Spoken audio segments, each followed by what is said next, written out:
മുഖ്യമന്ത്രി എന്ന സൂര്യൻ കെട്ടുപോയി, ഈ കാട്ടുകള്ളനാണ് പി ശശി, ഇതൊക്കെ ഈ പറയുന്ന വാചകങ്ങൾക്കൊക്കെ വാചാടോപമെന്നോ അല്ലെങ്കിൽ റട്ടറിക്കൽ ഇമ്പോർട്ടൻസ് എന്നോ നമുക്ക് പറയാം. പക്ഷേ അതിനേക്കാൾ ആഴത്തിൽ ഒരുപക്ഷെ മലബാറിലൊക്കെയുള്ള ജനങ്ങളുടെ മനസ്സിൽ കിടക്കാൻ സാധ്യതയുള്ള ചില കാര്യങ്ങൾ കൂടി പി വി അൻവർ പറഞ്ഞിട്ടുണ്ട്. അത് പോലീസിന്റെ വർഗീയ നിലപാട് എന്ന പ്രശ്നമാണ്. പോലീസിന്റെ വർഗീയ നിലപാട് ഞാൻ എന്നും ചോദ്യം ചെയ്തിട്ടുണ്ടെന്ന് പി വി അൻവർ പറയുന്നു. ആ വർഗീയ നിലപാടിന്റെ ഇരകൾ പാർട്ടിക്കാരും ന്യൂനപക്ഷങ്ങളുമാണെന്ന് പറയുന്നു. അതായത് RSS വൽക്കരണം പോലീസിനകത്ത് നടക്കുന്നു. ആ RSS വൽക്കരണത്തിൽ ന്യൂനപക്ഷങ്ങൾക്കും കമ്മ്യൂണിസ്റ്റ് പാർട്ടി പ്രവർത്തകർക്കും നീതി കിട്ടുന്നില്ല എന്ന ആരോപണം ശരിക്കും നീറിക്കത്താൻ സാധ്യതയുള്ള CPM-ന് വലിയ പൊളിറ്റിക്കൽ ഡാമേജ് ഉണ്ടാക്കാൻ സാധ്യതയുള്ള കാര്യമാണ്. പാർട്ടി അണികളുടെ മനസ്സിലും ഒരു പക്ഷേ അത് ഉണ്ടായേക്കാം. അൻവർ ഇതുവഴി എന്താണ് ഉദ്ദേശിക്കുന്നത്?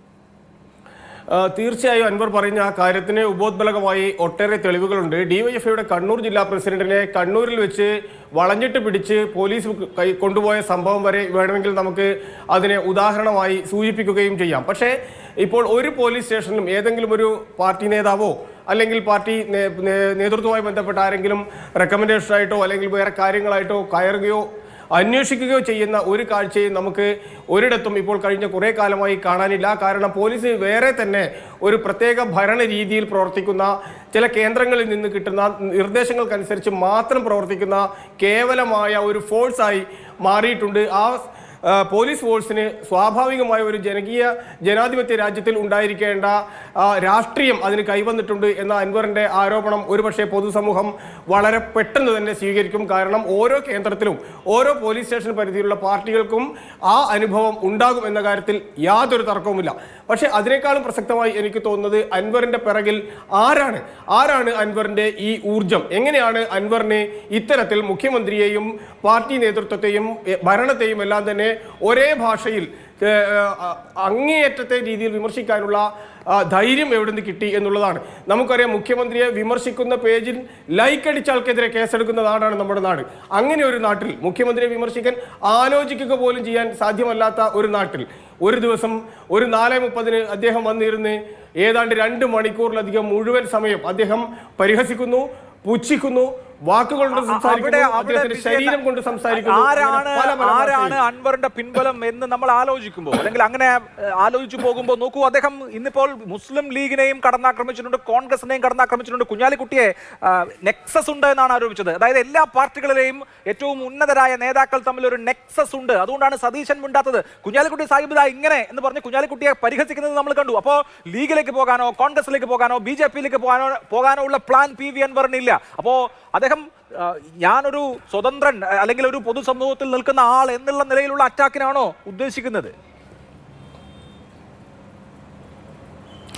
അത് മാത്രമല്ല, എന്തൊക്കെ പറഞ്ഞു കഴിഞ്ഞാലും അൻവറിന്റെ പിറകിൽ ആൾക്കാരുണ്ട്. അൻവറിന്റെ പിറകിൽ വലിയ രീതിയിലുള്ള ഉണ്ട്. ആ കാര്യത്തിൽ യാതൊരു സംശയവുമില്ല. കാരണം അത്രമാത്രം വർദ്ധിച്ച ഊർജവുമായാണ് ഇന്ന് പി വി അൻവർ ഈ മലപ്പുറത്ത് വാർത്താ സമ്മേളനത്തിന് വേണ്ടി എത്തിയിരിക്കുന്നത്. സ്വാഭാവികമായും ഒരു കമ്മ്യൂണിസ്റ്റ് പാർട്ടിയുടെ പരിസരങ്ങളിൽ എവിടെയെങ്കിലും ജീവിക്കുന്ന ഒരാൾക്ക് പോലും മുഖ്യമന്ത്രി പിണറായി വിജയനെ ഈ രീതിയിൽ വിമർശിക്കാൻ, ഈ രീതിയിൽ പോയിട്ട് നേരെ മുഖത്ത് നോക്കി ഒന്ന് നേരെ നിൽക്കാൻ പോലും ധൈര്യമില്ലാത്ത ഒരു പാർട്ടി സംവിധാനമുള്ള നാടാണ് നമ്മുടേത്. അതിന് സമാനമായ രീതിയിലുള്ള ഒരു ഭരണ സംവിധാനവും ഇവിടെയുണ്ട്. അവിടെയാണ് ഒരു MLA, ഒരു സ്വതന്ത്ര MLA ആണെങ്കിൽ കൂടിയും CPM-ന്റെ അധികാര കേന്ദ്രങ്ങളുമായി, CPM-ന്റെ ഉന്നത നേതൃത്വവുമായി വളരെ അടുത്ത് ബന്ധമുള്ള ഒരാളാണ് പി വി അൻവർ. ആ അൻവർ മുഖ്യമന്ത്രിക്കെതിരെ, പി ശശിക്കെതിരെ ഈ രീതിയിൽ അതിഗുരുതരമായ ആരോപണങ്ങൾ എന്നൊന്നും പറഞ്ഞാൽ പോരാ, ഒരു പെരുമഴ തന്നെ തീർത്തിരിക്കുന്നത്. അതുകൊണ്ട്